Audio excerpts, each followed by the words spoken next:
너무 준비가 없네. 시작했나요? 네. 안녕하세요. 네, 안녕하세요. 네. 오래간만에 인사드립니다. 닥터금의 비뇨의학, 저는 잠실 서울비뇨의학과 장진석이고요. 여의도 서울 N비뇨의학과 연재승입니다. 간만에 뵙습니다. 시청자분들 다들 잘 지내셨는지요? 저희도 네, 우리도 한 2달 만에 보는 거죠? 네, 2월 달에 마지막 2월 달에 보고 그 사이 많은 일이 있었네요. 다들 강령하신지 정말. 네. 병원은 좀 어떠신가요? 아유, 힘들어요. 저희도. 네, 영세한 그런 자영업자다 보니까 또 모두 다 힘드시겠지만 뭐 저희도 또 비슷합니다. 네, 빨리 나아져야 할 텐데 이게 바이러스가 무서운 것 같더라고요. 네. 네, 이것이 잘 해결이 돼야 할 텐데. 네. 오늘 저희가 준비한 그 질문에 대한 답신 그리고 내용들은 뒤에 있는 비뇨의학 특공대는 연재승 선생님 채널이 되겠고요. 네. 그다음에 닥터금의 비뇨의학은 제 채널이니까 들어오셔서 나중에 확인 가능하실 것 같습니다. 네. 이거 보시나요? 이게 무엇인가요? 스르의생을 안 보시는군요. 스의생인가요? 와, 네. 네. 별다줄? 아무튼. 지금 저희 방송하는 시간이 아마 이거 본방 시간일 거예요. 그러면은 뭐 매주 목요일 9시에 하는데 이럴 수가. 재밌어요. 그런가요? 네. 아, 저는 그래서 주로 본방을 챙겨보다가 못 보면 이제 넷플릭스로 보는데요. 아직 끝나지 아니하였나요?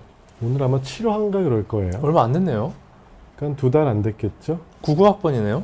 99학번입니다. 와우. 네. 그래서 근데 여기는 비뇨기과 의사는 안 나와요. 안타깝게도. 네. 네. 왜 그게- 드라마의 비뇨의학과 의사들은 주인공으로 나오지 못할까요? 그게 장르가 달라지겠죠. 저희가 나오면은 뭔가. 저희도 뭔가- 나름 응급 상황도 있고 뭐 중요한 일을 많이 하는데요. 그렇죠. 근데 여기는 이제 외과 선생님 2분하고 네. 신경외과, 단골이죠. 단골. 소아외과, 소아외과. 흉부외과, 멋있네요. 그 다음에 산부인과. 산부인과. 네, 근데 좋습니다. 잠시만요. 얘기하고 계세요. 되게 되게 잘 만들었어요.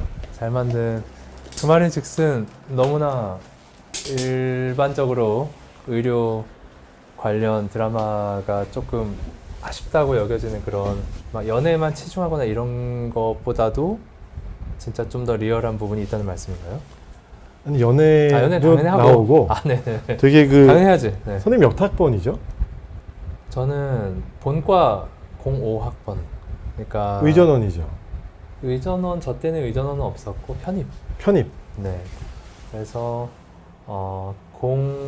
03학번 예과 03학번과 함께 다닌 것 같습니다.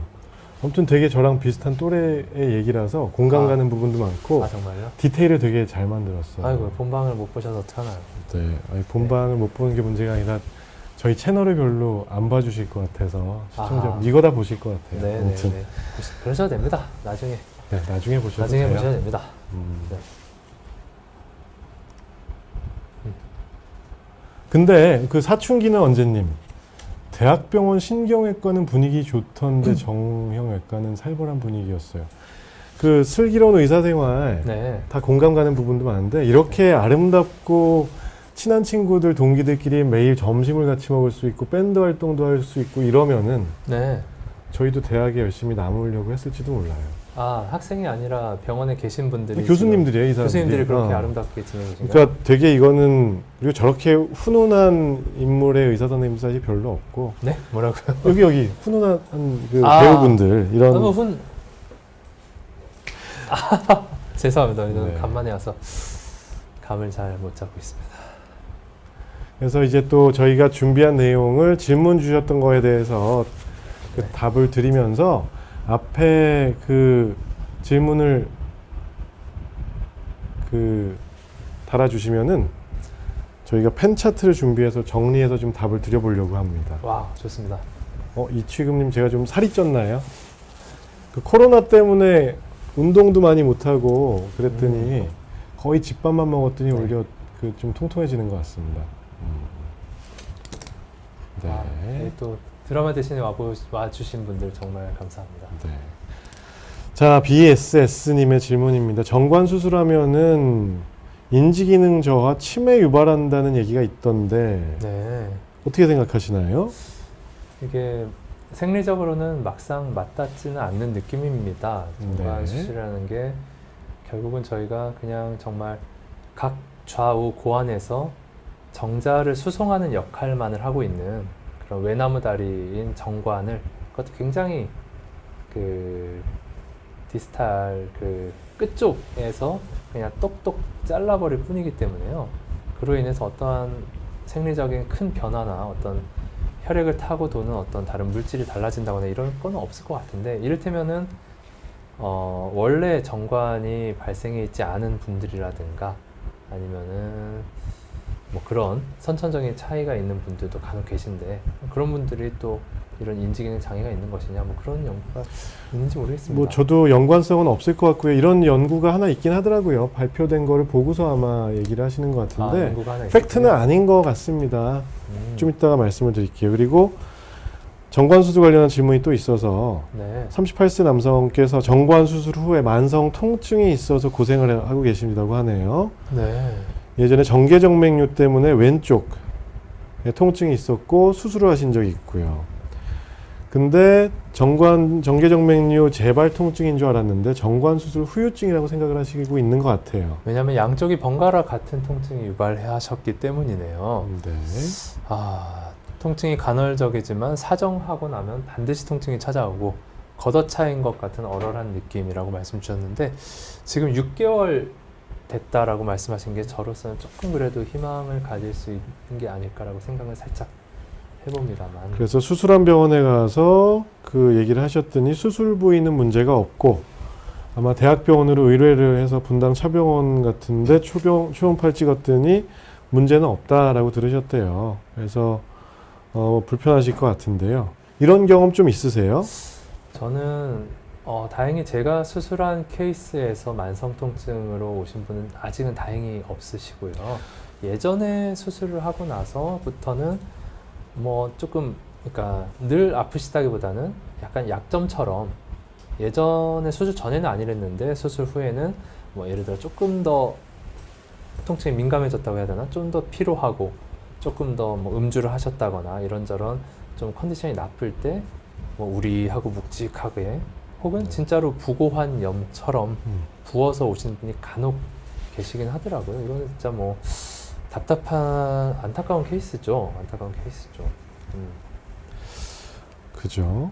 네. 그 정관 수술하고 나서 부작용으로 언급되는 내용들, 또는 정관 수술 받지 마라라고 얘기하시는 분들이 보통 얘기하시는 것 중에 뭐 이런 내용들이 있더라고요.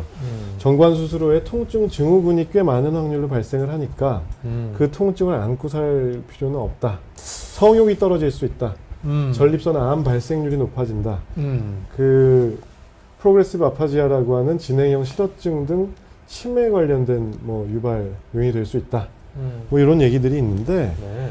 사실은 대개는 매우 낮은 확률로 정관 수술 후 통증 증후군은 사실 올 수가 있고요. 그렇죠. 성욕 감퇴는 그 인과관계는 없는 걸로 밝혀져 있죠. 예, 특별히 관계는 없을 것입니다. 그리고 뭐 걱정하시는 분들 중에서 정관 수술 후에 혹시나 정액의 그 상성이 좀 달라지거나 아니면 양이 좀 줄어들거나 하지 않는가 걱정하시는 분도 계신데, 정액 중에서 정자가 차지하는 그 부피나 비율은 지극히 아주 낮기 미미합니다. 때문에 네.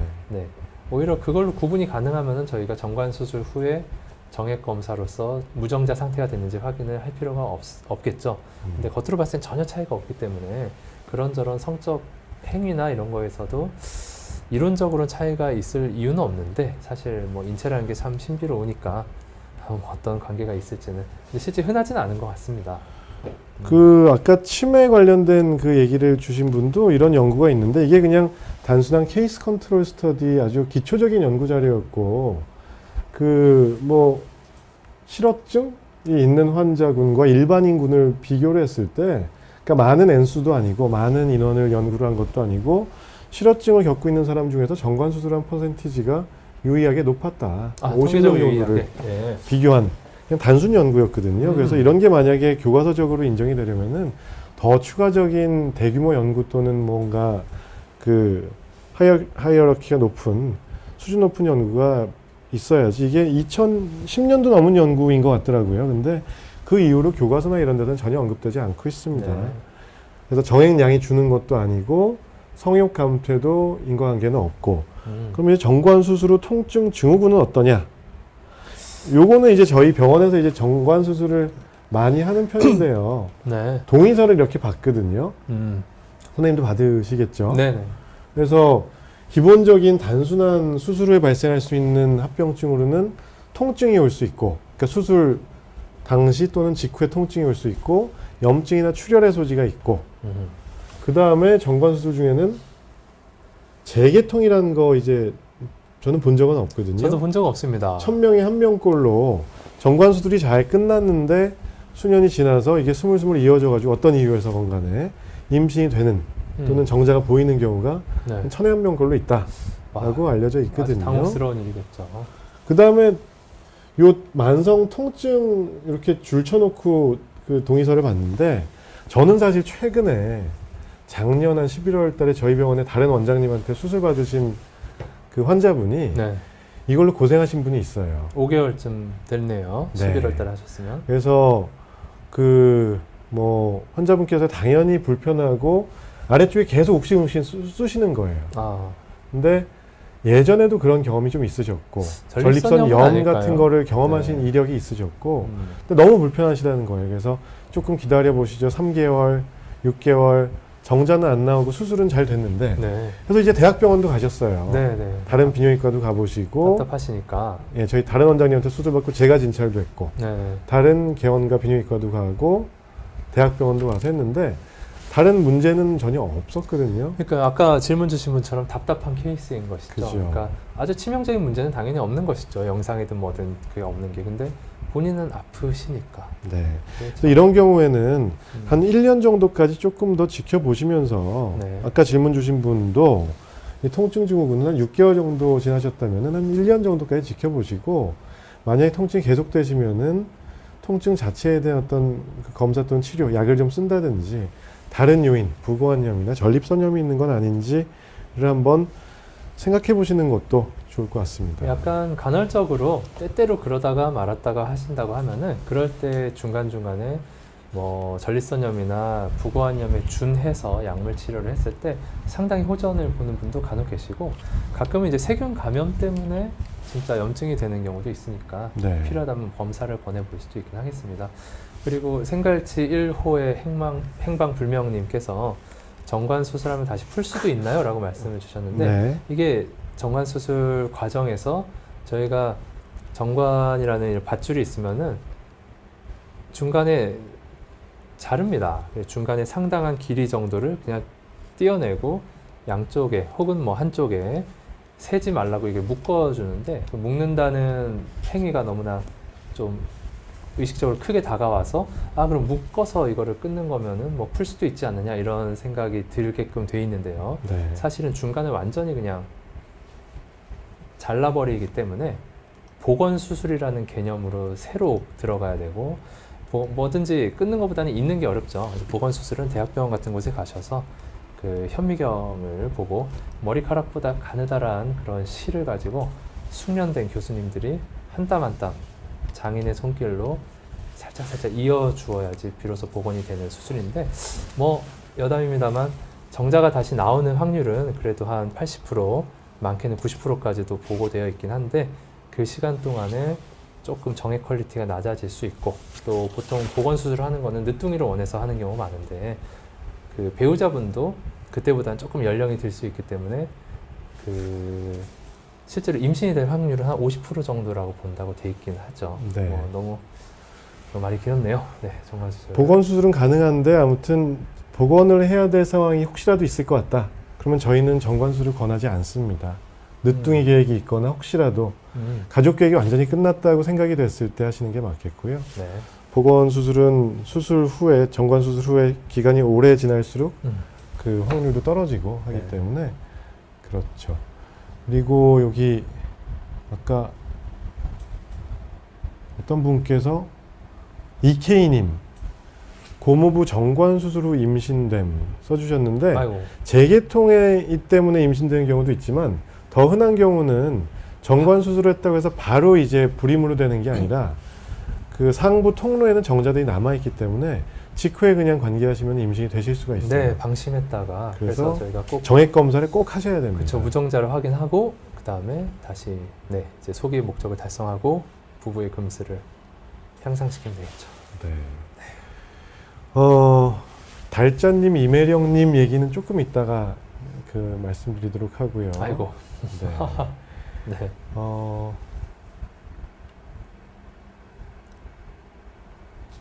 써보려고요. 잠깐만요. 될까요? 왜 안 되지? 그 사이에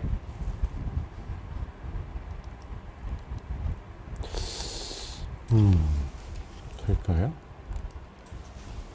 추억님, 추우면 전립선이 아플 안 수 되겠다. 있나요?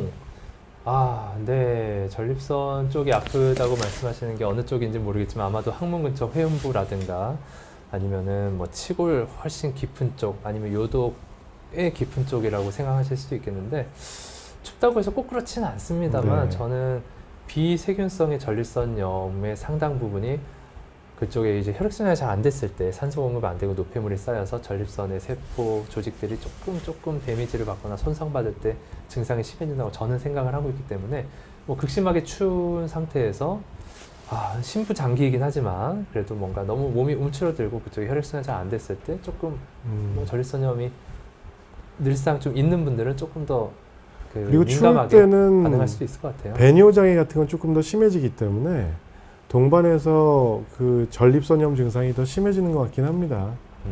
겨울철에 이제 소변이 더 자주 마렵고 시원하게 안 나오고 그와 더불어서 이제 통증을 호소하시는 분들이 있어요. 네. 혈관이 좀 수축되면서 혈액순환이 원활치 않아서 그렇지 않을까 추측은 해볼 수가 있겠고요. 네. 뭐 한 번만 더 보자면 왕교자님 전립선염 증상이 자연스럽게 완화되고 있는데 병원 안 가봐도 되나요? 그건 이제 병원에서 거기 교수님이나 원장님과 왕교자님께서 설정한 그 목표가 어디인지는 모르겠는데요. 예를 들면은 세균 감염이 되어서 치료 중이다라고 하면은 증상만 좀 낫고 있다고 해서 안 가셨을 때 혹시나 세균이 남아있다가 재발할 수 있으니까 좀 위험하겠지만 뭐 비세균성인 게 확인된 상태에서 목표가 그냥 증상 호전, 나의 삶의 질 개선 정도까지만 목표인 상태라고 하면은 저라면은 뭐 좋아져서 안 오시는 거면은 그냥 좋은 거라고 생각하는데 네. 모르겠습니다. 저도 왕 교자님 그 연재생 선생님 생각과 동일하고요. 세균성이면은 꼭 균이 죽은 걸 확인하시는 게 좋겠고 비세균성이고 만성 전립선염 또는 만성 전립선 통증 증후군 이런 경우에는 증상 완화가 결국은 목표이기 때문에 서서히 완화가 되고 있다면 지켜보셔도 괜찮을 것 같습니다. 네. EK님 39세 남성 허리 디스크 치료받던 중 신경인성 방광이 생기셨어요. 자트라제정과 베타미가정을 드시고 계십니다.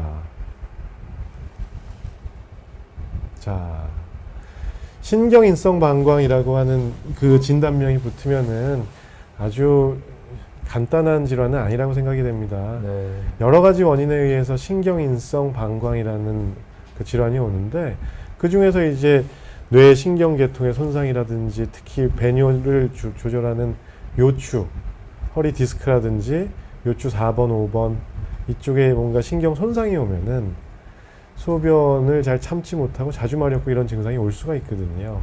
치료가 잘 되지 않는 편이에요. 그죠? 단순 과민성 방광이라면은 아직 젊으시기 때문에 베타미가정이나 뭐 항콜린제 같은 걸 쓰면서 지켜보실 수가 있는데 지금은 이런 경우에는 약을 일단 쓰시면서 수분 섭취와 배뇨 습관 조절 같은 거를 하셔야 될 것 같습니다. 최대한 좀 소변을 참았다가 규칙적으로 배뇨하는 훈련을 해주시고 약을 조절해 봐야 될 것 같은데요. 네, 그렇죠. 그리고 감염이 혹시나 되는 가능성도 있을 수 있기 때문에 증상이 심하시면은 한번 이 약을 드시는 병원이 아마 있으시겠죠? 가셔서 소변 검사 같은 걸 해봐야 될 수도 있겠고, 이게 늘상 이렇게 좀 컨디션 안 좋고 보통 사람 같으면은 뭐 전립선염이나 이런 거에 노출될 만한 그런 상황일 때 훨씬 더 증상이 세게 오는 거라서 그때그때 해소가 된다라고 하면 상관없지만, 뭔가 감염이 있다거나 아니면은 신경이성 방광 같은 경우에 뭐 내가 느낌이 좀 줄어들어서 자기도 모르게 꽉 차버리는 그런 급성 유폐라든가 그런 현상도 있을 수 있기 때문에 좀 어렵긴 하네요. 지금 현재 얼만큼 스스로 배뇨가 가능하며, 그리고 혹시 중간중간에 간헐적인 도뇨가 필요한 상황은 또 아니신지, 그러니까 스스로 어느 정도 보실 수 있는 상황인지, 아니면 조금 꽉 늘 좀 차 있기 때문에 빼줘야 되는 상황인지, 그거는 잘은 모르겠는데요. 그러니까 얼마나 중증도인지는 모르겠는데, 아이고, 이런 경우는 어려운 아무튼 일입니다. 신경외과 또는 재활의학과, 비뇨의학과 이렇게 협진을 통해서 대학병원에서 같이 연계를 해서 치료하시는 거 일단 추천을 드릴게요. 네. 요거 다음. 질문남님 거 일단 좀 보다가 또 얘기를 나눠볼까요? 그렇죠. 소변을 보다 오줌이 다리에 튀어서 찝찝했는데 이를 통해서 성병에 걸릴 수 있을까요? 성생활을 하지 않는 사람도 가끔씩 성병 검사를 받아보는 걸 추천하시나요? 라는 질문이십니다. 일단 첫 번째 질문은 가능성 없겠죠. 소변이 다리에 튀었다고 해서 성병이 올 수 있을까요? 뭐 아주 드문 가능성까지 생각하면 뭐 소변에 균이 있었고 다리에 무슨 큰 상처가 있어서 그래도 무슨 성병이 올 수 있을까요? 그건 좀 어려울 것 같긴 합니다만, 근데 여성의 경우라고 하면은 저는 뭐 앉아서 보시니까 공중 화장실, 너무 음모론인가요? 강력하게 물줄기가 형성되어서 전타임의 여성분에게 있던 뭐 세균, 뭐 예를 들어 유레아 플라즈마 같은 세균이 뭐 꼭 성병이라고 말할 수 있을지 아니 지금 모르겠습니다만, 환자분은 소변이 다리에 튀는 경우를 특정해서 얘기하셨잖아요. 그거는 좀 아니겠죠. 그건 다리 아닐 것 그거는. 같고요. 그 말씀하신 대로 그건 남자도 마찬가지. 남자도 대변을 볼 때 앉아서 보잖아요. 거기 닿으면, 변기 앞부분에 그 꽂혀 있는 부분이 닿으면은 아이고, 앞 사람이 균이 있었는데 그러면은 직전에 사람이 확률이 높지 닿으면은 않지만 진짜 운이 나쁠라 뭐 치면 올 수 있겠죠. 네, 네. 근데 지금 질문하신 거는 다리에 튄 경우를 상정을 하셨기 때문에 그러면 그거는 뭐 크게 별로 없죠. 문제가 없을 것 같습니다. 네네네. 그리고 뭐 비뇨의학과나 산부인과에서는 성관계가 없었다 하더라도 기본적인 검사들은 추천을 합니다. 뭐 특별히 정해진 주기가 있다기보다 뭐 사실은 파트너가 바뀔 때마다 뭐 그 체크를 해보시라 말씀은 드려보고, 네. 그다음에 아래 적어놓은 건 이제 일반적인 얘기인데요. 소변 볼 때 찌릿찌릿하거나 간질간질하다, 또는 팬티에 뭐가 묻어나는 게 있다. 남자의 요도염 증상이겠죠. 네. 그리고 성기 주변 피부의 병변, 뭔가 물집이 생겼다, 뭐 궤양성으로 패였다, 사마귀가 났다. 사마귀 같은 곤지름이 있다, 뭐 그리고 파트너가 바뀌었다 이럴 때는 검진을 바로 받으실 것을 추천을 드리고, 그 다음에 주기적으로 한 명의 파트너와만 성관계가 있으신 분들이라 할지라도 1, 2년에 한 번씩은 그 검진을, 소변 검사와 혈액 검사를 받아보실 것을 추천드립니다. 물론 혈액 검사 내용은 건강 검진 항목에 들어가 있는 에이즈 매독 항목이 뭐 중복되긴 하지만 네. 소변 검사도 같이 받아보시는 게 좋을 것 같습니다.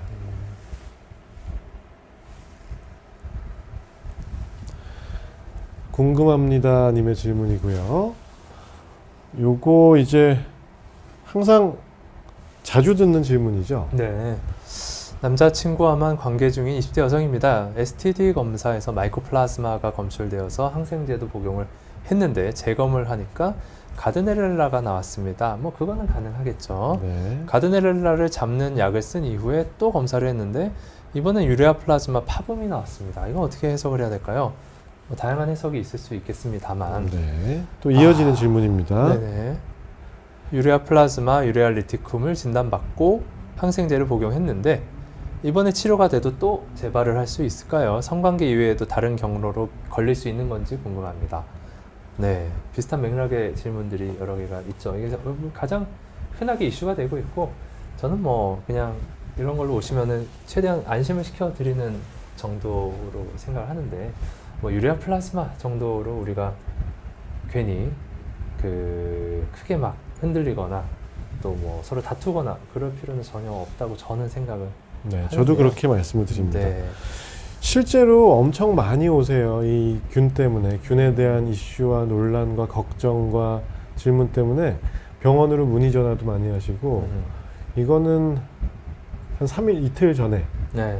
화요일 날 딱 여기 써주신, 이거 지금 보고 계실지도 모르겠는데 비욘디 방송 보고 오신 여성 환자분이 계셨어요. 아, 그러셨군요. 그저께 야간에 네네. 딱 이런 질문이셨어요.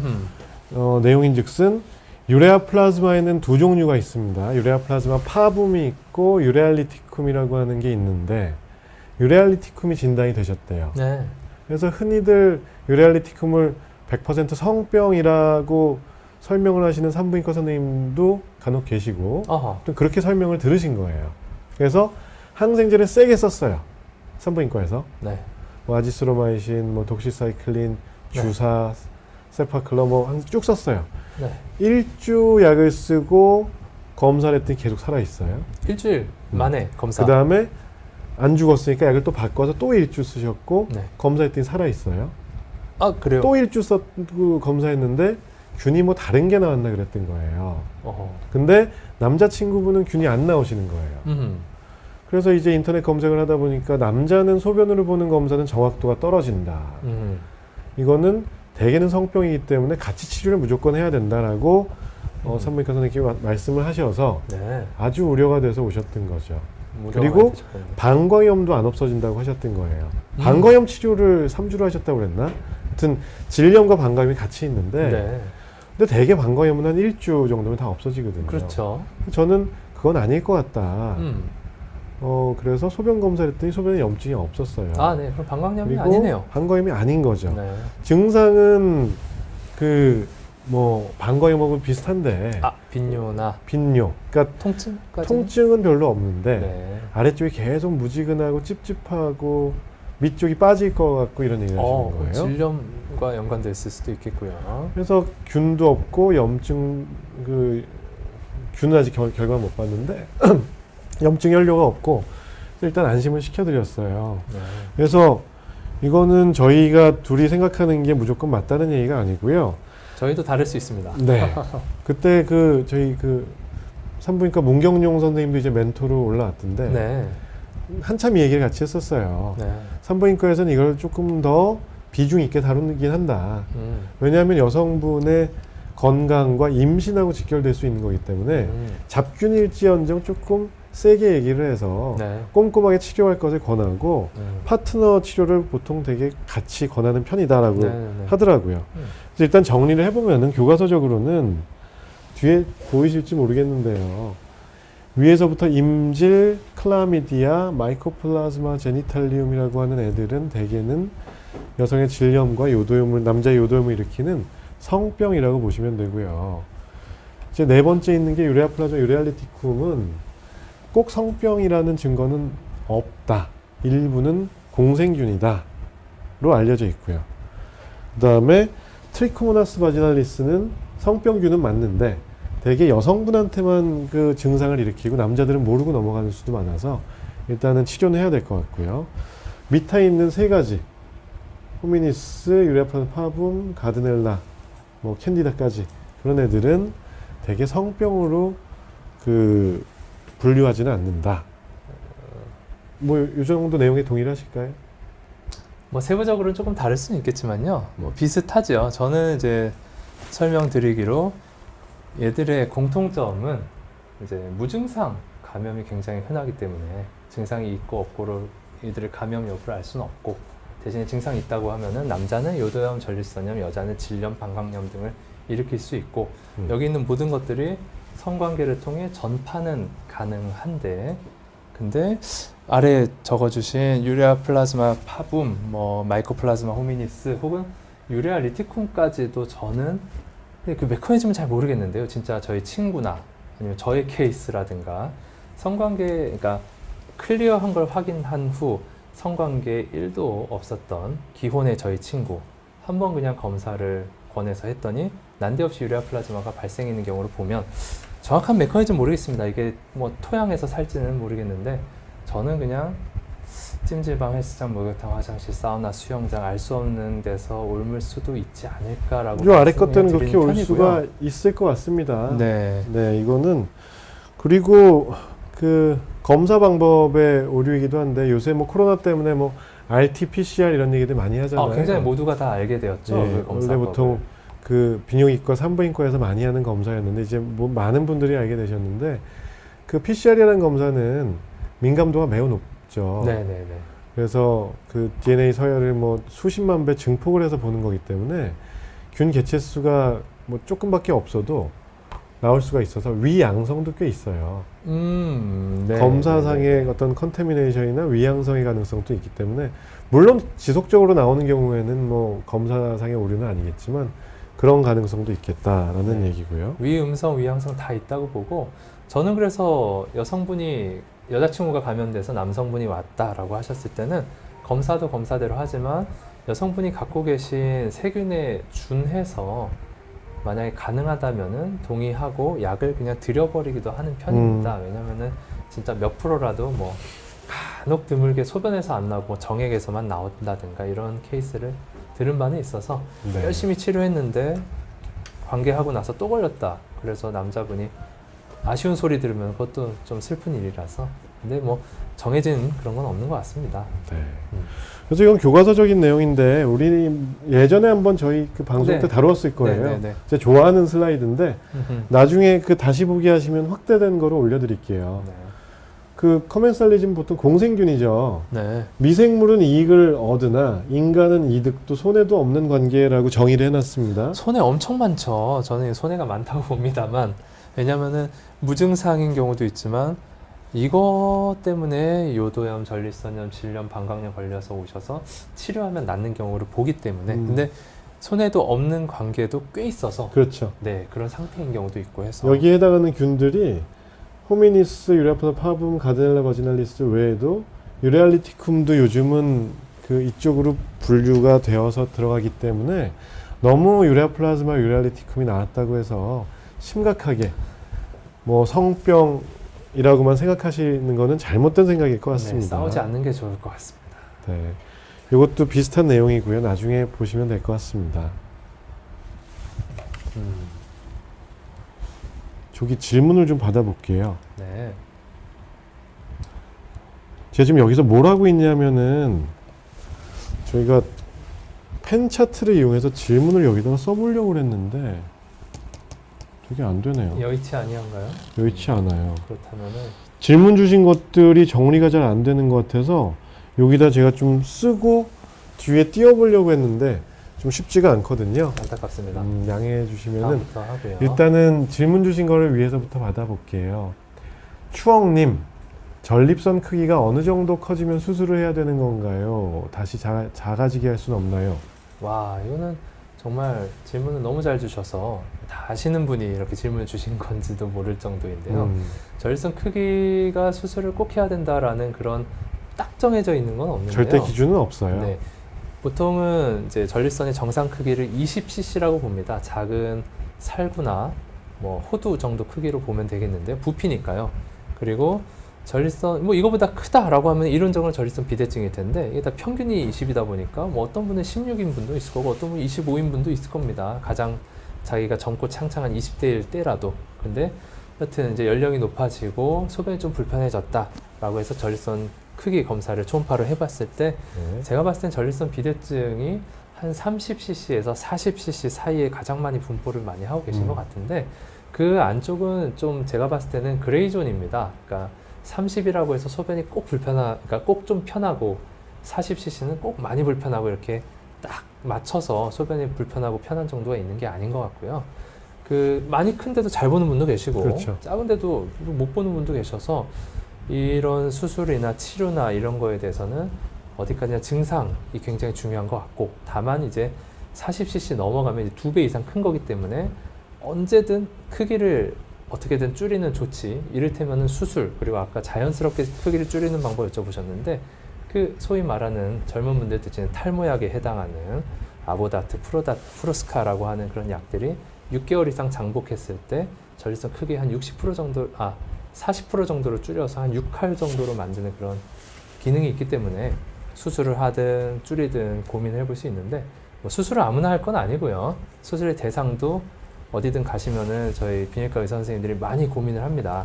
가장 수술이 좋은 분들은 전립선은 엄청 큰데 방광이 짜는 힘은 굉장히 잘 보존되어 있어서 요거를 시원하게 뚫어주면은 아주 소변을 잘 볼 분들, 그리고 방광이 예민해서 자꾸 주무시다 깨신다든가 아니면 절박뇨 때문에 고생하신다든가 이런 부분보다도 소변 줄기가 약해서 내보내는데 불편을 겪는 분들이 가장 수술에 큰 좋은 대상이 되긴 하죠. 뭐 저도 다 동의하고요. 전립선 크기가 20이다, 30이다, 40이다 이 크기 기준은 없어요. 수술을 해야 되는 당위성도 없고 증상하고 다른 소견을 보고서 이제 해야 되는데 말씀하신 대로 오줌 줄기가 좀 약하다, 좀 삐질삐질 나온다, 끊어진다 이런 분들은 터널을 뻥 뚫어버리면은 시원하게 나올 거예요. 네. 근데 그냥 좀 자주 보는 편이다, 밤에 깬다, 못 참겠다, 흔히 얘기하는 자극 증상 뭐 이런 것들은 전립선 수술에도 크게 개선이 안 되실 수도 있어요. 그래서 그 환자분 본인의 전립선 크기 또 암은 없는지 다른 기타 상황, 건강 상황을 확인을 하고 그 다음에 수술 방법도 여러 가지가 있거든요. 고전적인 뭐 TUR 피라는 방법도 있고 레이저를 쓰는 방법도 있고 뭐 유로리프트라고 하는 방법도 있는데 환자분마다 그 개인 상황이 다르기 때문에 주치의 선생님과 상황의를 해서 진행을 하시는 게 좋겠고요. 네. 그 아까 추억님 보시니까 연세가 어떻게 되신지 모르겠어요. 전립선염도 앓고 계신 것 같아서 비세균성 전립선염에 대한 질문도 주셨거든요. 아이고. 완치할 수 있는데 이거는 생활 습관과 어떤 마인드 컨트롤을 어떻게 하냐 이것도 중요합니다. 완치라는 개념을 뭐 암 수술하듯이 딱 떨어지는 게 아니라 증상 완화 만족스러운 상태라고 봤을 때 엔드 포인트를 거기에 맞춰 가셔야 돼요. 그래서 전립선 비대건 전립선염이건 그 제대로 진단을 받고 약을 쓸지 뭐 수술을 할지, 전립선염 뭐 수술은 없습니다만 그거를 생각을 해보셔야 될 것 같습니다.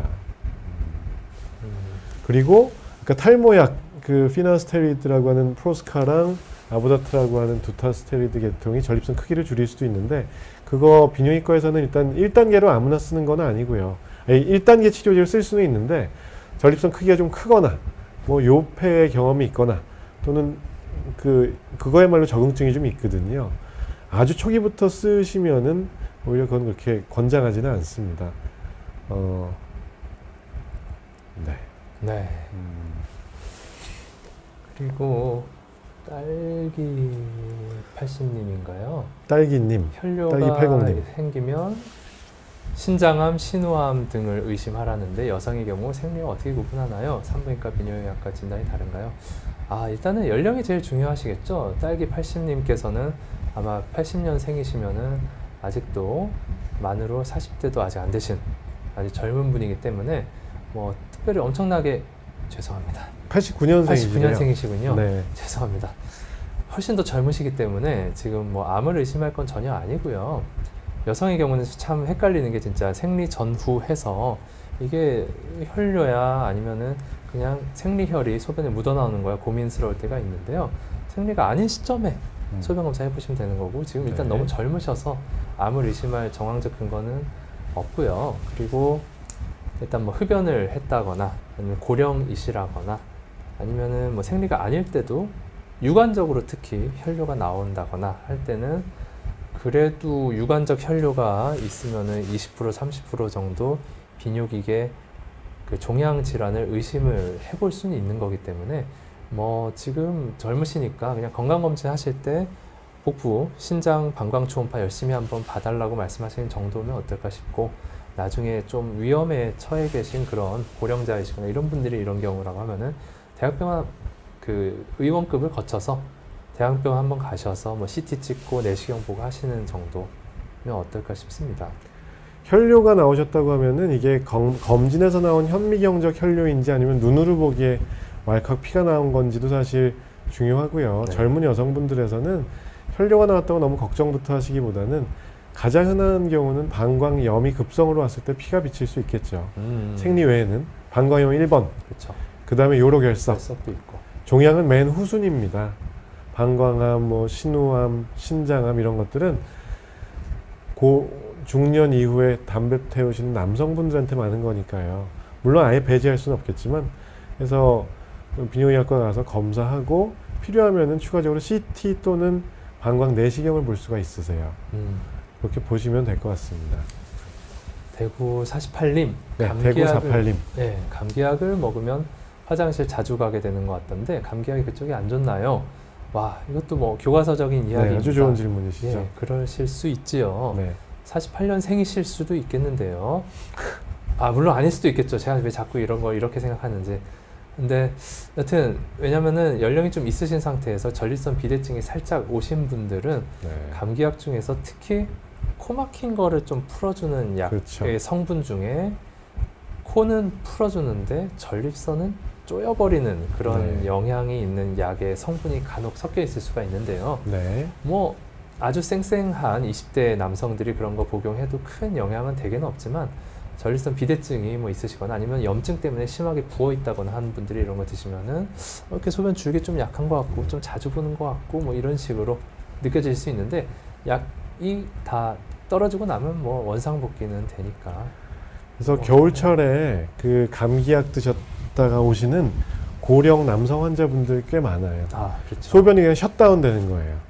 그러니까 진해거담제 계통을 쓰면은 이쪽 코막힘이 풀어지는데 그 아래 전립선 쪽의 요도가 이제 딱 막히면서 오줌이 안 나오는 거죠. 요폐라고 하는데, 그래서 그런 응급 상황이 오는 경우도 있기 때문에 전립선 비대가 있거나 좀 배뇨 장애가 원래 심하셨던 분들은 뭐 이비인후과 내과 선생님께 감기약 받을 때 뭐 전립선 비대가 원래 심해서 약을 쓰고 있다라는 정보를 알려주시면은 알아서 잘 조절해서 주실 것 같습니다. 네.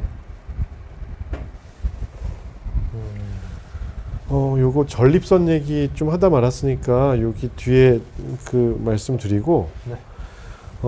강땡땡님의 질문입니다. 0.8cm 물혹, 혹이 나왔는데 추적 관찰만 하라는 의견이 써 있다고 하셨어요. 건강검진에서 보신 것 같고, 네. 뭐 지켜봐도 될까요? 하셨고요. 그래서 전립선에 보면 되게 낭종이라는 거 꽤 왕왕 보시죠. 그렇죠. 종이라는 얘기가 들어가니까 왠지 느낌이 안 좋습니다. 종양인가 뭐 이런 느낌이 들어버려서 굉장히 기분이 상하는 경우가 많은데요. 네. 그냥 진짜 딱 이 전립선 낭종, 전립선에 물론 다른 종양도 많이 있습니다만 딱 이거다라고 한다면 저희는 그냥 물혹이라고 그냥 간단하게 표현을 하고, 네. 또 혹자도 기분이 나쁜데 여튼 기분 나쁠 요소가 거의 전혀 없는 그냥 안에 공간, 물 차 있는 공간 정도로 뭐 크기 변화가 있는지 주기적으로 경과 관찰만 하셔도 되고, 뭐 이게 암으로 가거나 그런 일은 없으세요. 그래서 크게 걱정하실 필요 없고, 그 다른 그 검사를 같이 해서 PSA라고 하는 전립선 암 수치 그리고 직장 수지 검사 등을 병행해서 보시면 문제 없을 것 같습니다. 배뇨 장애를 따로 일으키지도 않고요. 네. 보리안님의 질문. 전립선 비대증 또는 뭐 전립선에 관련된 평소 생활 수칙, 약물 등입니다. 이것 그 슬라이드를 보통 같이 따로따로 만들어서 취합을 해서 네. 요런 편집은 보통 제가 하는데요. 요거는 제가 항상 좀 퍼왔습니다. 뒤에 잘 읽어보시면은 그 비욘디 멘토 선생님 중에 이영진 선생님이라고 계시죠. 네. 그래서 그 대구에 계신 대구 코너의 선생님이신데 워낙 주옥 같은 그 전립선 고민 있는 환자분들은 댓글을 엄청 많이 달아주시더라고요. 그냥 퍼왔어요. 그 이영진 선생님 말씀 이거 다 맞는 것 같고요. 한번 읽어보고 뭐 제가 읽어볼까요? 뭐 네. 규칙적인 생활, 충분한 수면과 휴식을 취한다. 와, 이거는 기본적인 컨디션 관련된 네. 부분인 것 같은데 전립선 비대증이나 전립선 염증이 심한 분들은 그게 약점처럼 작용해서 컨디션이 저하됐을 때 거기서부터 좀 불편을 겪는 분들이 많아서 그런 것 같고요. 명상과 초긍정 심리를 이용한 스트레스 해소법 실천. 1번과 뭐 맥락이 비슷한 것 같습니다. 네. 술, 커피, 담배를 최대한 자제. 이것도 뭐 하나하나 이제 카페인도 방광을 좀 과민하게 하고 자꾸 술과 마찬가지로 이뇨작용을 심하게 해서 방광 좀 예민한 분들은 소변이 빨리 차면 그만큼 훨씬 더 급박하게 느껴지는 그런 경우도 많고, 술 자체가 전립선 염증의 경우는 좀 악화를 시키죠. 담배도 뭐 전립선 뿐이겠습니까? 온 곳에 그냥 말초 혈관을 조금 수축시켜버리는 효과를 그런 영향이 있기 때문에 좋을 리는 없다고 생각은 합니다. 온열 좌욕과 반신욕 저녁에 20분 정도 매일 실행이 힘들 수도 있겠지만 해서 이제 도움이 된다는 것은 위와 반대되는 얘기인데요. 그 혈액순환을 촉진시켜서 전립선의 노폐물을 빼고 산소 공급을 해서 도움이 되겠죠. 오래 앉아 있는 것을 피하고 주기적인 스트레칭 똑같은 얘기입니다. 오래 네. 앉아 있으면은 전립선이 꾹 눌려서 혈액순환 안 되고 노폐물이 쌓이는 그런 상태가 됩니다. 똑같은 의자에 푹신한 쿠션으로 회음부 압통을 방지한다. 회음부 압통도 압통이지만 회음부가 꾹 눌리는 걸 좀 막아본다라는 맥락인 것 같아요. 전립선 방석 뭐 이런 것도 많이 나와 있는데 이런 게 얼마나 좋은지는 사실 저는 사용을 해보진 못해서 잘은 모르겠습니다만 그런 건 좀 중요할 수도 있겠습니다. 그래서 오래 앉아 있는 거, 운전 오래 하는 것도 그렇죠. 자전거를 너무 오래 타는 거. 네. 자전거 좋은 운동인데요.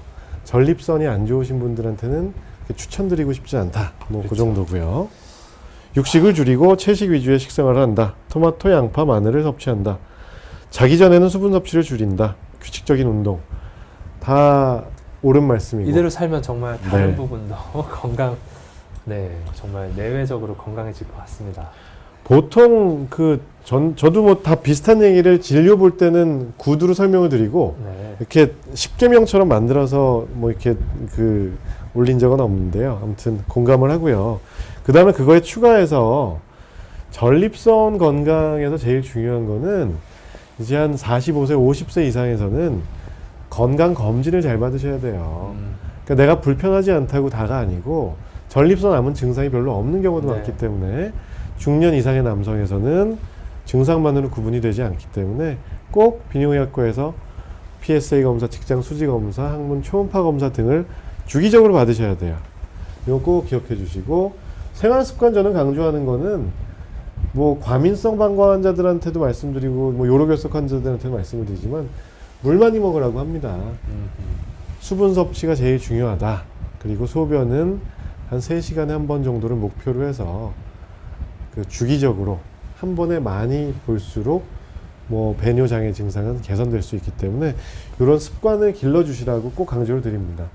물론 아까 말씀드렸던 것처럼 야간요가 있는 분들은 자기 전에 2-3시간 정도는 수분 섭취를 제한하죠. 네, 저녁 식사 후에는 좀 안 드시는 게 좋고 아침에 눈 떠서 저녁 먹을 때까지 네. 물을 많이 드시고 뭐 과로, 스트레스, 술, 담배, 커피, 오래 앉아있는 시간 줄이기, 운동, 수면, 반신욕, 좌욕 좋은 얘기들입니다. 좋죠.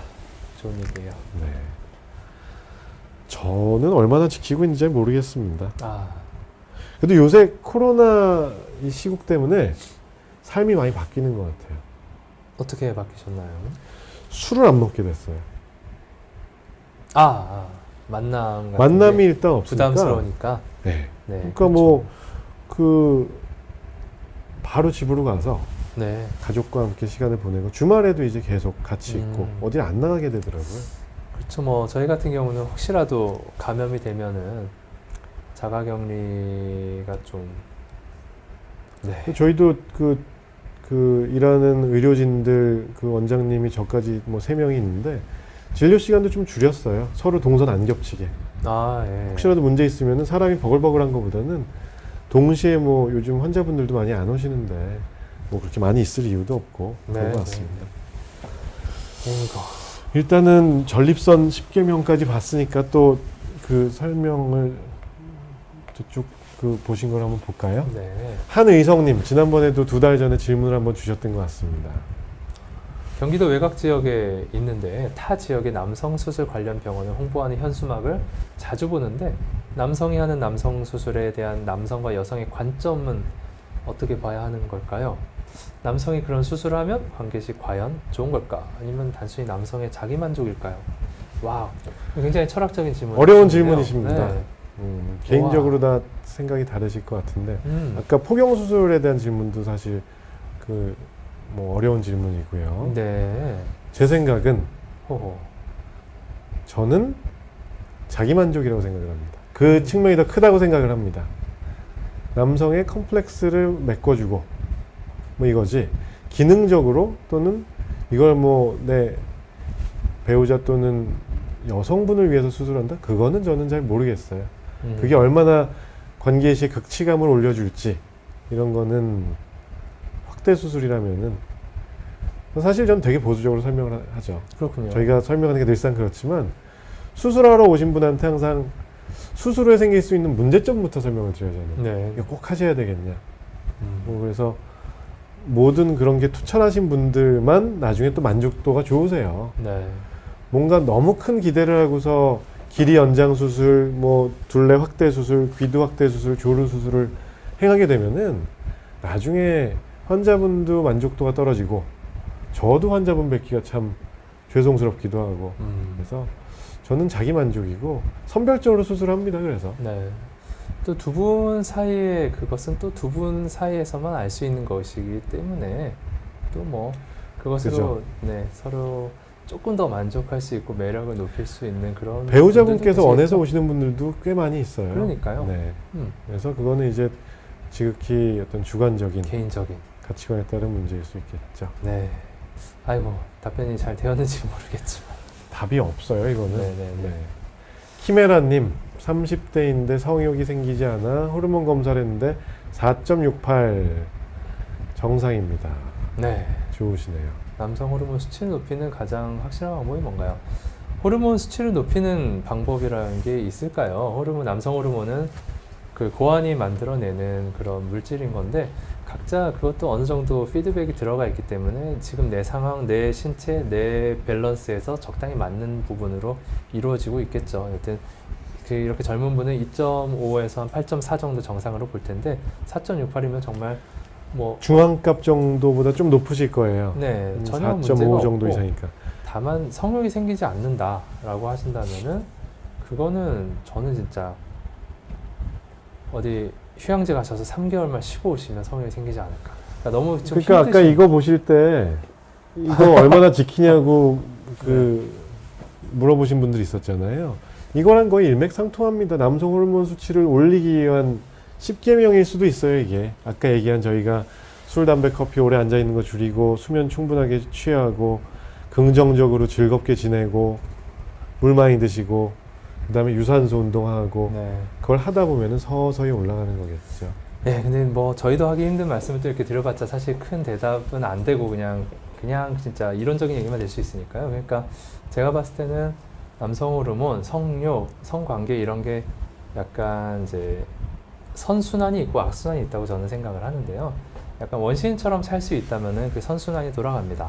그러니까 성관계를 왕성히 하고 그리고 일찍 자고 스트레스 덜 받고 충분한 휴식과 식사 그 다음에 운동 열심히 하고 하면은 그 우리 고환이 영향을 받아가지고 와우 이 사람 정말 멋지네 하면서 남성 호르몬 뿜뿜뿜 합니다. 그러면 남성 호르몬이 또 생기면은 똑같은 그런 사이클이 돌아갑니다. 남성 호르몬이 생기면 또 성욕이 왕성해지니까 와이프든 여자친구든 뭐 아무튼 이게 여러 가지 선순환이 돌아가는데 악순환이 돌아가는 거는 현대 도시인으로서의 남성의 생활이 일단 그 선순환이 고리를 팡팡팡팡 끊어버리죠. 오래 앉아서 일해야 되고 늦게까지 야근하고 집에 가면은 뭐 와이프랑 이렇게 여력이 없고 그러다 보면은 운동할 시간도 없고 바로 뭐 지치듯이 자서 수면도 부족한데 밥도 잘 못 먹고 또 나가서 오래 앉아서 전립선 염 생기고 뭐 남성 호르몬이 만들어지려고 해도 만들어지지도 않을 겁니다. 지금 젊으시니까 또 이제 4.68 이렇게 되는 거라서 네. 더 어려운 얘기네요. 그러니까 삶을 바꿀 수는 없는 거고 그래서 조금씩 할 수 있는 부분에서 네. 아유 어떻게 해야 되지? 네. 네. 에스더 여선생님이 들어오셨네요. 그 큰아드님이 저희 병원에서 포경 수술하셨거든요. 아이고 그러셨군요. 얼마 전에. 네. 수술 잘 되셔서 네. 실밥 제거까지는 했었는데 잘 잘하셨네요. 지내시는지 모르겠네요. 네. 네. 아, 네. 예쁘게 해주셨겠죠? 네. 좋습니다. 식탐의 재앙님 30대 후반 가스 배출하려고 나면 대변이 나올 것 같아서 배출을 못해서 복부 가스가 차서 팽팽해지는 건 무엇이 문제인가요? 뭐 저희 비뇨기과 쪽 문제는 아닐 것 같은데. 어려운 부분이네요. 네. 예전에 저는 학생 때 그 생리학 뭐 이런 거 배울 때 조금 재미났던 것이 우리 항문 쪽에 있는 신경과 이런 것들이 감각기관들이 굉장히 예민해서 가스와 이외의 대변에 해당하는 뭐 고형 형태 혹은 액체 형태의 거를 어떻게 잘 구분을 해서 선택적으로 배출할 수 있다라는 거에 대한 기억이 잠깐 나는데요. 아마 대변이 나올 것 같아서라고 하신다면 안전한 댁에서 시험을 하셔서 아마 아닐 것입니다. 그냥 가스만 잘 배출을 하실 수 있을 거라고 생각은 되고, 그게 너무나 지금 어려운 상황이다라고 한다면 아마도 조금 그 변비의 대척점에 있는 설사처럼, 그러니까 약간 무른 변이거나 설사 상태가 아닐까 싶어요. 제 생각에. 이거 잘 모르는 얘기죠, 우리. 잘 모르죠. 그럼 우리 그 말을 줄입시다. 아 그래요? 저는 잘 모르겠어요. 관심이 많아서. 네네. 아무튼 알겠습니다. 운동을 많이 하시고 계속 되시면은 항문외과나 소화기 내과를 한번 가보셔야죠. 소화기 내과를 한번 소화기 가보시는 게 내과 좋을 것 가보셔야 같아요. 되는데, 장염. 왕구인님, 3년 전 요로결석에 걸렸다가 재발했는데 재발하는 텀을 좀 늦추는 방법이 뭐가 있을까요? 뭐 요로결석의 가장 예방에 중요한 원칙은 뭐 물을 많이 드셔야 되겠죠. 물을 많이 드시고 맵고 짜게 드시는 거, 저염식이를 하셔야 되고, 맵고 짜게 안 드실수록 좋은 거고, 술이나 커피 같은 걸 많이 하시면은 그 수산 성분이 잘 생기기 때문에 칼슘 수산석이 잘 생길 수가 있고, 뭐 그 정도 보통 얘기를 하고요. 특별히 무슨 칼슘 관련된 음식을 제한할 필요는 없다고 말씀을 드립니다. 음식을 통해서 섭취하는 뭐 칼슘 자체는 미미할 수 있기 때문에 고용량의 칼슘 제제를 복용하시는 경우가 아니라면은 골고루 다 드시되 싱겁게 물 많이 드시는 거, 물이 제일 중요합니다. 그리고 가끔씩 주기적으로 비뇨의학과에서 소변 검사, 엑스레이 한 장, 필요하면 신장 초음파. 신장 결석이 생기는 거는 뭐 그 작을 때는 큰 문제가 안 되잖아요. 네. 더 커지는지 여부를 한번 보고 굴러 떨어지면 문제가 되는 거니까요. 보시면 될 것 같습니다.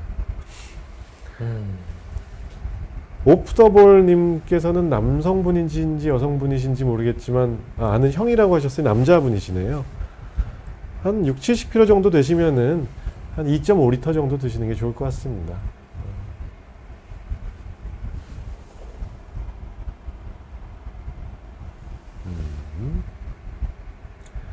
심장님, 한 사람하고만 관계합니다. 자궁경부암 1기로 수술을 했습니다. 상대방은 검사나 예방접종을 하고 싶어 하는데 어느 병원으로 가야 될까요? 심장님께서 여성분이신 거겠죠. 저런 고생 많이 하셨습니다. 네. 어디든 비뇨의학과 내원하시면 네. 검사나 예방접종 가능하기 때문에 네. 검사 가능하실 거고 비뇨기과 가시면은 뭐 35세 이전 남성이라면은 가다실 9을 접종하면 효과는 좋으니까요. 가다실 9 예방 접종을 하시는 게 네. 좋을 것 같습니다. 뭐 연령이 높더라도 네, 그죠. 본인이 원해서 하시는 거면 얼마든지 가능하니까요. 네. 35세 이상에서도 물론 섹슈얼리 액티브하고 왕성하신 분들은 그 이상 나이에서도 많이 맞으러 오세요. 네. 하여튼 잘 회복하시고 완쾌하시기 바랍니다. 민씨님, 40대 후반 미혼입니다. 정자를 냉동 보관해서 이세를 가질 수 있을까요? 민씨님께서 남성분이시겠죠? 그러겠죠. 네. 냉동 보관 안 하셔도 이세를 가지실 수 있겠죠. 냉동 보관 안 하셔도 가지실 수 있습니다. 그렇지만 만약 원하신다면은 스펌 뱅킹이라고 해서 여기저기에서 정자 혹은 난자를 얼려서 보관하는 그런 서비스를 제공은 하고 있으니까 네. 지금의 현재 정액 상태 정자 검사를 한번 해보셔서 괜찮고 잘 움직이고 좋다라고 판단이 서면은 일단 보관하셔도 됩니다. 비용만 지불한다면 계속 보관하실 수 있으니까. 근데 나중이라고 해서 안 되는 건 아니니까요. 네. 뭐 필요하다면은 나중에 기회가 됐을 때 자연 임신을 추진해 보시다가 좀 어렵네 하면은 그때 거를 꺼내 보셔도 될 것 같고. 네. 네. 맞습니다. 그런 것 같습니다. 팝팝님, 성기 길이 연장술 발기 시에 효과 없다고 하던데 정말인가요? 거의 그렇습니다.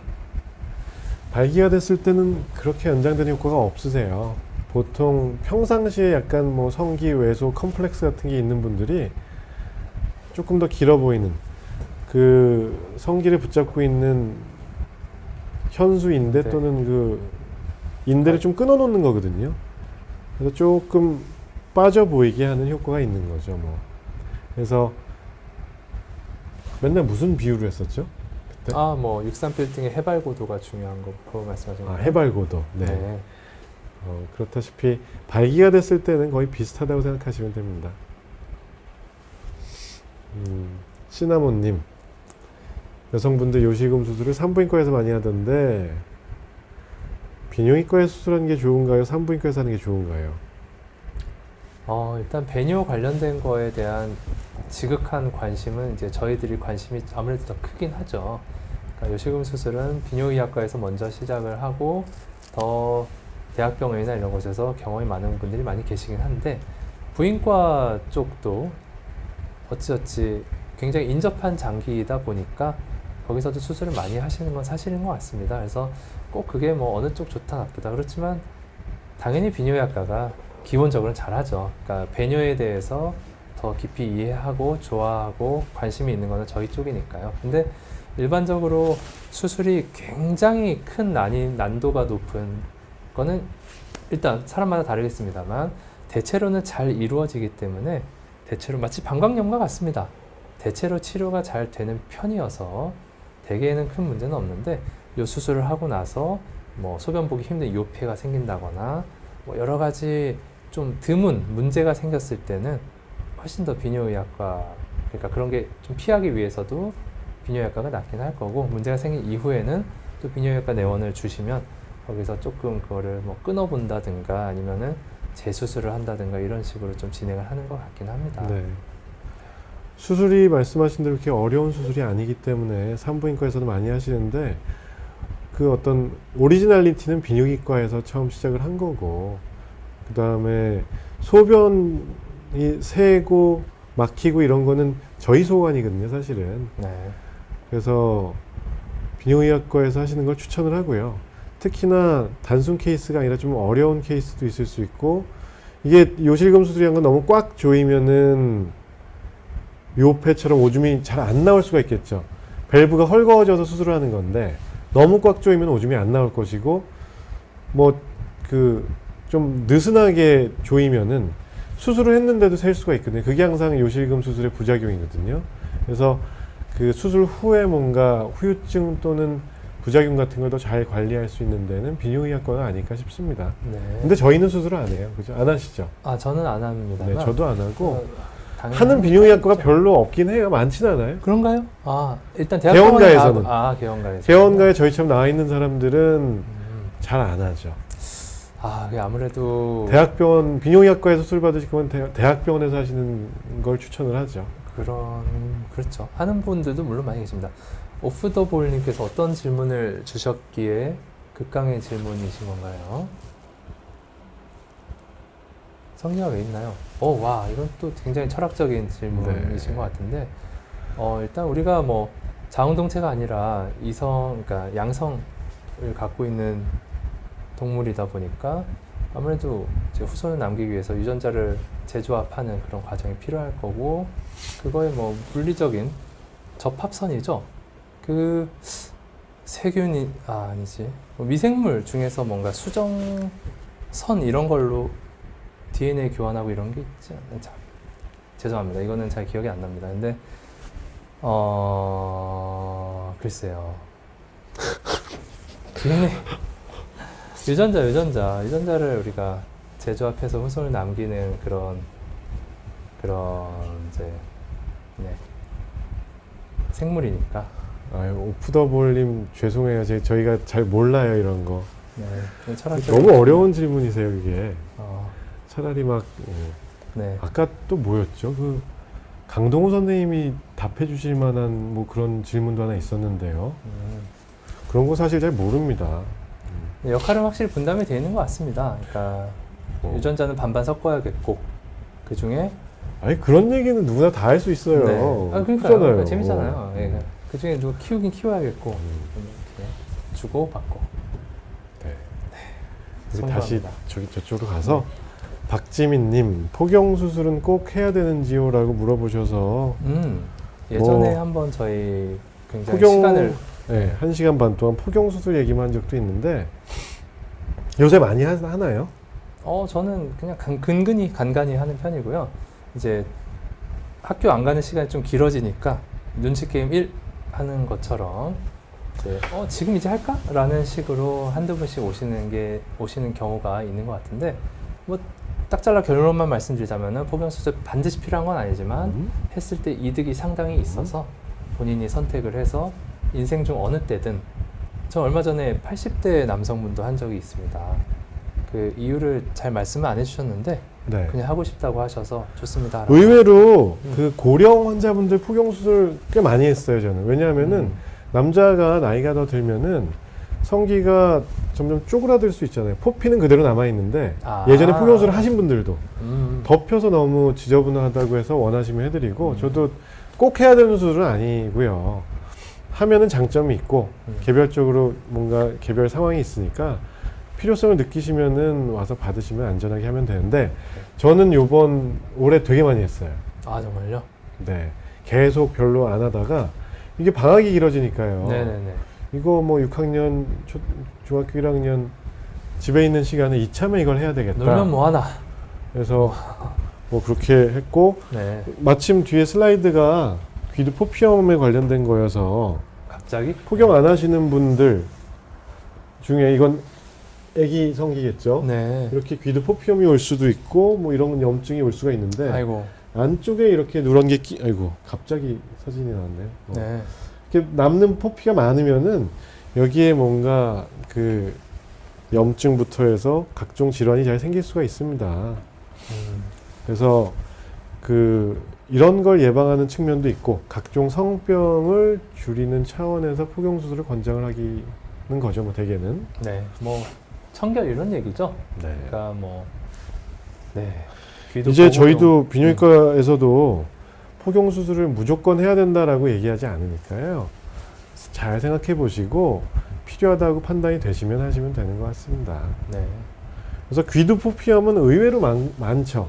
아 그럼요. 살면서 한두 번은 경험을 하기도 하거니와 네. 반복되는 경우도 많고 앞선 그 슬라이드의 사진 중에 네. 가운데 요런 경우는 상당히 심한 귀두 포피엄 상태인데 그 원래 이 살이 지금 땡땡 부어서 염증 상태이기 때문에 이렇게 부어서 그 포피가 가져야 할 굉장히 얇다는 특성 그리고 굉장히 잘 늘어난다는 특성 이런 것들을 다 잃어버리고 이런 경우라면 거의 이제 잘 까지지도 않는 상태에 이르게 되는데 무리하게 깔려고 했다가는 이런 식으로 상처도 생기게 될 수 있는 네. 상태죠.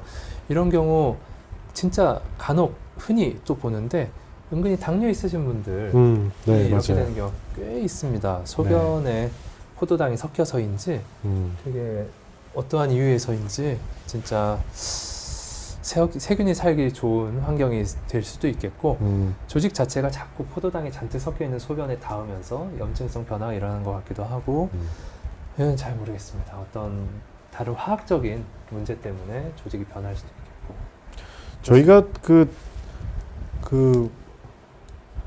레지던트하고 할 때 네, 소화를 돌 때요. 네, 응급실에 그래도 제일 많이 오는 비뇨기과 화나 남자애들은 네. 이것 때문에 오는 경우가 제일 많죠, 사실은. 아 그렇죠. 실제로 아주 초응급 사항은 아닌데 음, 부모님들께서는 잘 모르시니까 네, 애가 소변 볼 때 아파한다, 뭐 풍선처럼 부었다, 시뻘개졌다 이러면은 되게 포경 수술 안 된 상태, 귀도 포피엄이고.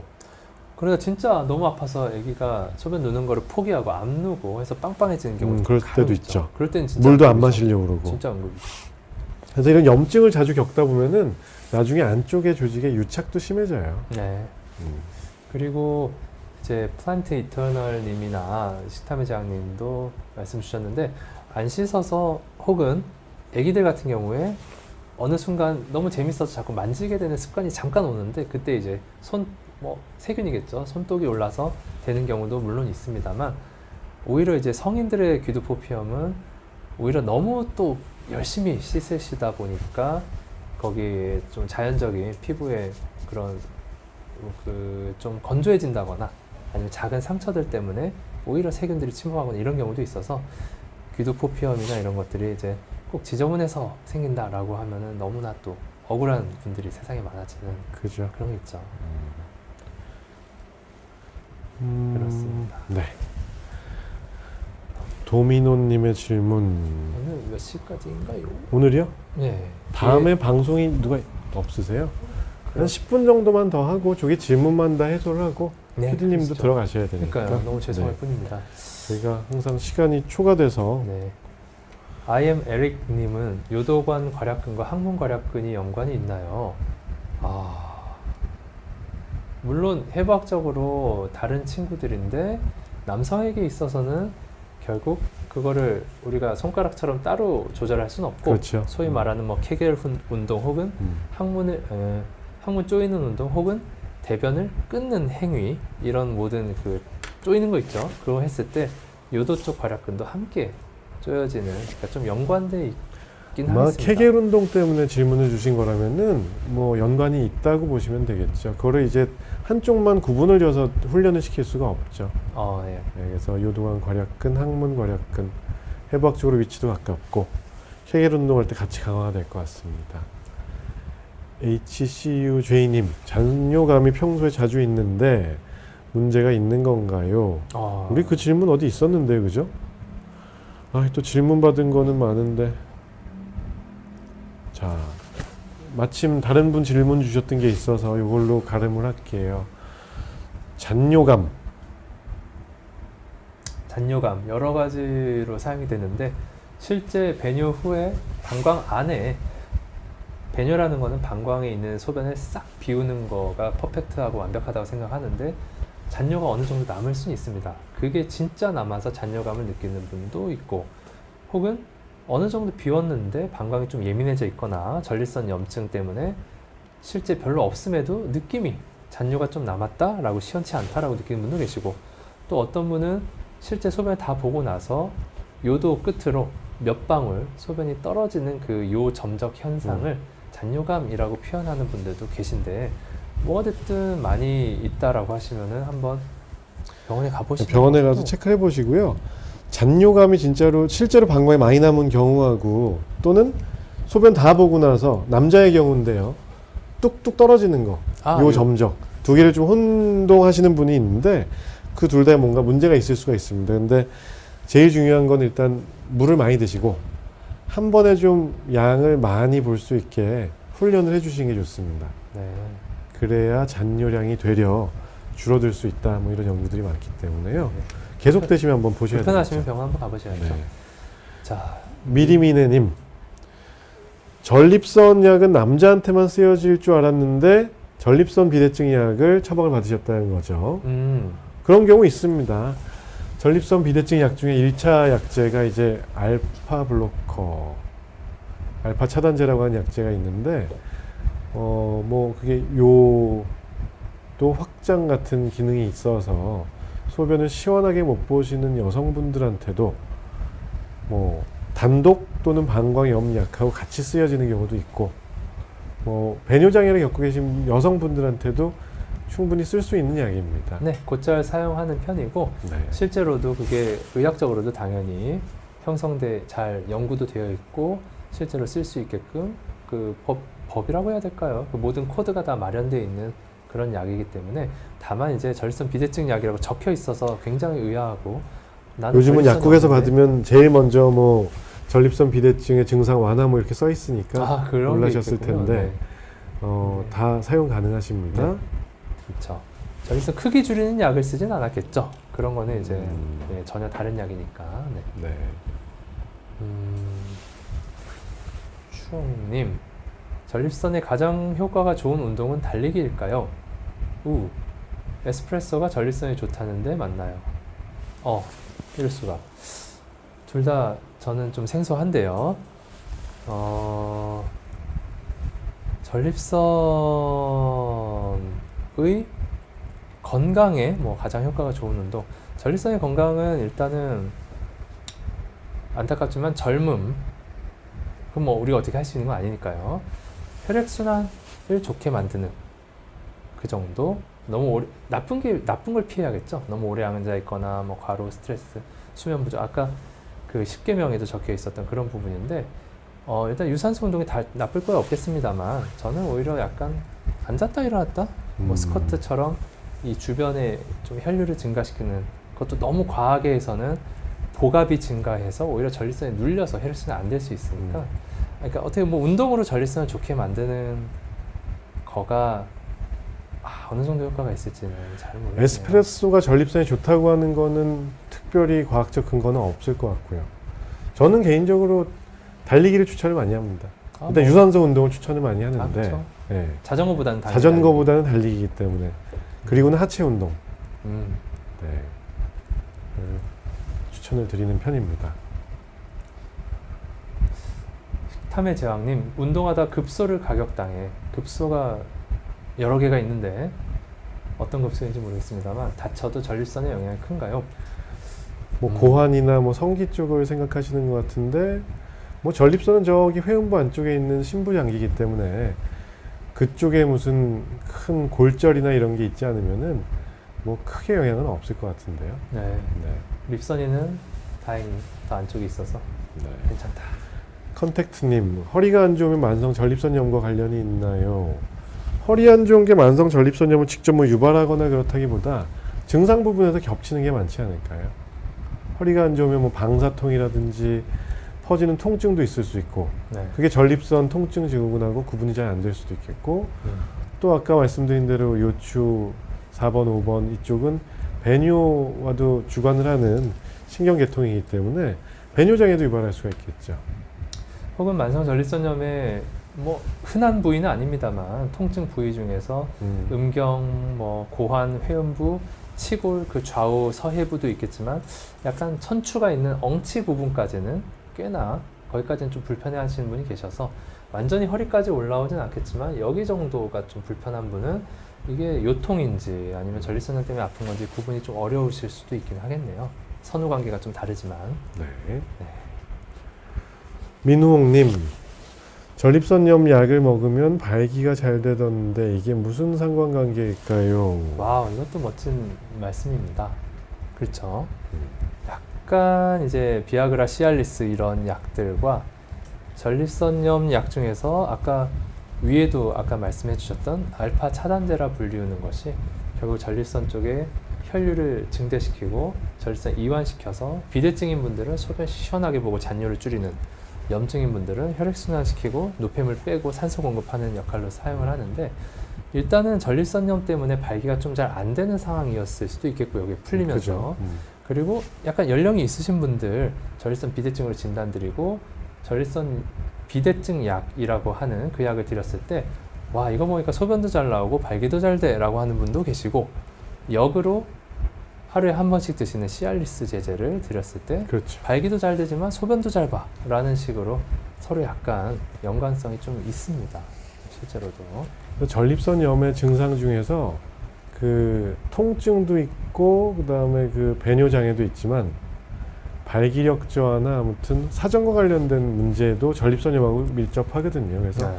전립선염이 치료가 되면서 그 여러 이유로 발기가 잘 될 수 있고 혈류량 늘어날 수 있고 근데 그 전립선염 치료를 했는데 어떤 분들은 그런 분들이 있어요. 알파 차단제 부작용 중에 이제 역행성 사정이 있잖아요. 네네네네. 그러니까 젊은 분들께 전립선염 치료 목적으로 약을 썼는데 발기는 잘 되는 것 같은데 사정이 안 된다. 아하. 그러면 이제 사정이 앞으로 안 나가는 것일 뿐이고 뒤쪽으로 나가는 거고 네. 약을 끊으면 다 돌아옵니다 라고 말씀을 드리는데 그런 그 뭔가 특이점은 있겠네요. 오승현님, 요로결석은 얼마나 심각할 때 수술을 해야 되는 건가요? 또 경제적이고 확실한 수술은 어떤 건가요? 일단은 요로결석이 뭐 요로, 콩팥, 요관, 방광, 뭐 전립선, 요도까지 다 요로에 있는 돌을 요로결석이라고 할 텐데 이 정도 말씀의 뉘앙스는 아마 여유가 있는, 그러니까 신장 안에 돌이 있을 때는 대개는 증상이 없기 때문에요. 뭐 아까 말씀도 주셨지만 굉장히 조그마한 잔잔한 돌이 있다라고 하면 일단은 지켜보는 게 맞는 것 같은데 보통 한 1cm 이상으로 좀 커져 있다거나 이럴 때는 적극적인 치료도 좀 고민을 해보게 됩니다. 신장 결석은 그러하고 요관 결석은 보통 너무나 큰 통증을 수반하기 때문에 얼마나 심각할 때 수술 이런 식의 접근이 아마 아니고 당장 이걸 좀 어떻게 해야겠다 하는 절실한 마음이 들 가능성이 높을 것 같아요. 네.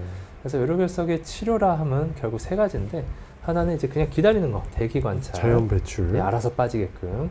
하나는 극단적으로는 이제 수술, 대학병원이든 어디든 가셔서 거의 전신 마취 준하는 마취를 하고 입원을 해서 진짜 내시경을 집어넣어서 레이저로 돌을 깨서 빼버리는 수술. 이는 가장 확실하지만 상당히 번거롭고 시간도 들고 좀 뭐 괴로울 수도 있겠죠.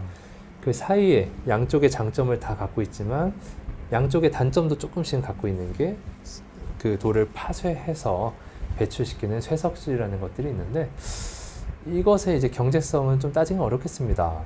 이 대기 관찰이 가장 경제적이지만 결국 기다리다가 안 빠져나오면 기다릴 건 고생할 건 다 하고 나중에 다른 시술 들어가면은 어차피 할 거 왜 이렇게 고생했나라는 게 있을 수도 있겠고요.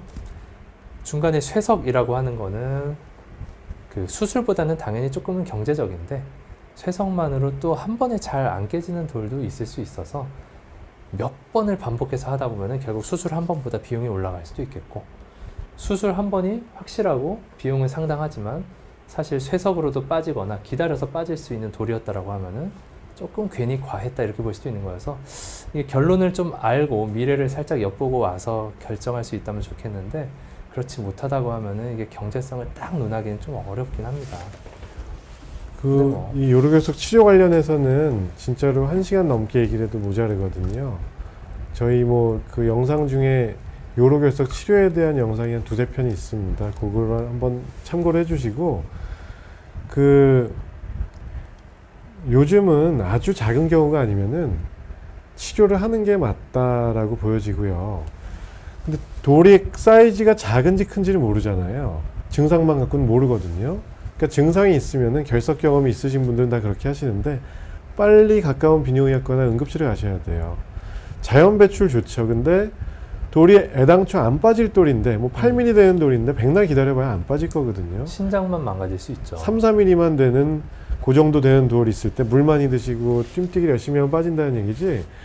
그거를 좀 아껴보고자 검사 안 하고 돌 사이즈 모르는데 자연 배출을 기도하다가 신장이 다 망가지고 나면 나중에 이제 기능은 회복되지 않습니다. 그래서 진단이 먼저 중요할 거고 그 다음에 자연 배출이 안 될 것 같다라는 판단을 들으셨다면은 수술을 할지 쇠석술을 할지 보고 수술에는 대개 내시경이 있고 신장으로 구멍 뚫어서 하는 수술도 있는데 위중도와 돌의 크기, 위치에 따라 달라지거든요. 그래서 1차 치료로 내시경 수술을 할 수도 있지만 기본적으로 간단하게 해갈 수 있는 거는 한 5mm에서 1cm 정도 되는 돌이라면은 쇠석술을 하는 게 가장 합리적이지 않나 생각이 됩니다. 전신 마취에 대한 부담이나 또는 수술 후에 요관에 부목을 대면 또한 2-3주 불편할 거거든요. 비용은 더 많이 들 것이고 수술이. 그래서 그런 것들 일장일단을 따져보시고요. 내 돌이 어느 위치 어느 크기인지부터 판단을 하셔야 돼요. 쇠석술로 백날 해도 10번을 깨도 안 깨질 돌도 있어요. 그런 건 당연히 쇠석술하면 안 되는 거고 바로 수술을 해야 되는 거고요. 그래서 그거는 나중에 좀 다시 말씀을 드리거나 기존 영상을 확인해 주시면 좋을 것 같습니다. 네, 어이구 시간이 흘렀는데 이걸 어떻게 하죠? 저기 간단하게만 네. 할까요? 이스카일님, 음경이 좌로 많이 휘었습니다. 좌파도, 아이고. 네, 왜 좌쪽으로 휘었는지 모르겠습니다만 45도 정도다. 이게 이 슬라이드가 있는데 간단하게 말씀드리자면은 아마도 있네요. 페이로니 병이라고 하여서 이제 열심히 음경을 사용하다 보면은 음경의 백막이라고 하는 그런 단단한 그렇지만 발기됐을 때 딱 늘어나줘야 하는 그 부분에 약간의 플라크라고 불리우는 섬유 조직이 생겨서 그쪽이 이제 확장되지 않다 보니까 발기됐을 때만 이렇게 휘어버리는 현상이 발생하는데요. 일단 기본적으로 병원에 가서 치료를 해야 되는 거는 발기됐을 때 아플 때 발기통 혹은 관계 시에 파트너의 통증, 성관계할 때 통증이 발생했을 때가 이제 치료의 대상이 되는데 45도면 좀 45도는 아니실 것 같은데요. 45도는 아예 이렇게라는 얘기잖아요. 90도 안에 45도 이 정도?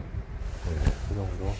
한번 이거는 45도 맞는지 병원 가서 한번 확인하시고요. 통증이 있거나 아예 삽입이 안 되거나 이럴 때는 당연히 치료의 어떤 적응증에 해당되겠죠.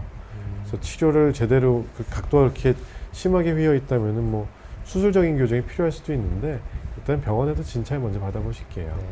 자, 마지막으로 우시콘 가네바야시님께서 두 가지 말씀을 주셨는데, 일단 시알리스 비아그라 내성이 생기나요? 저는 생기지 않는다고 봅니다.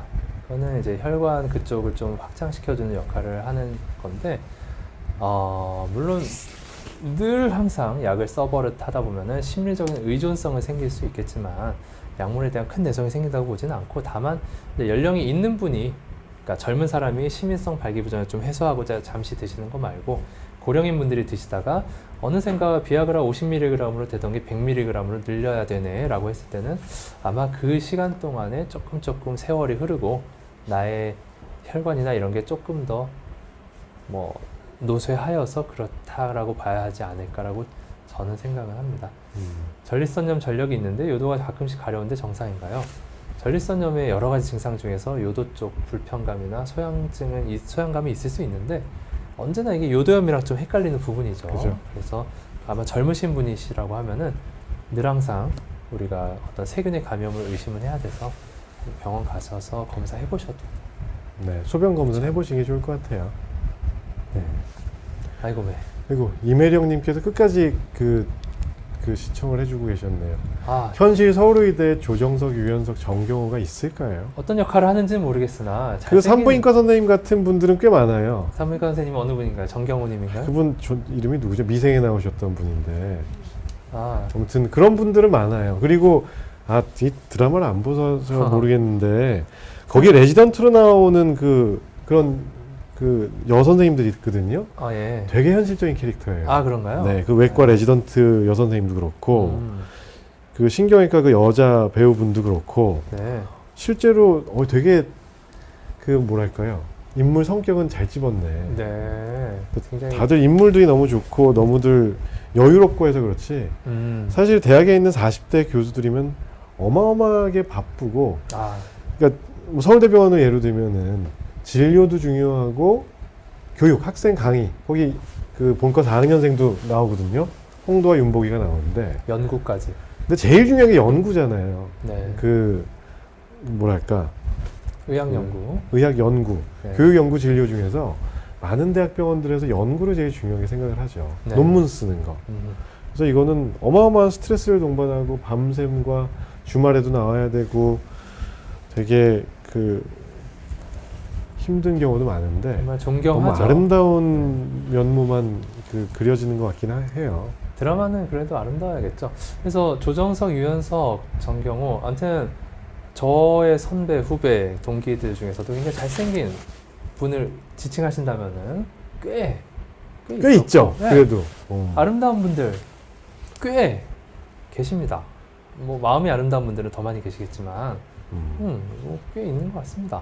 그리고 저런 그 뭐랄까, 의사로서의 그 성품, 자질, 네. 기본적인 마인드를 갖고 있는 의사들도 꽤 있어요. 네. 네.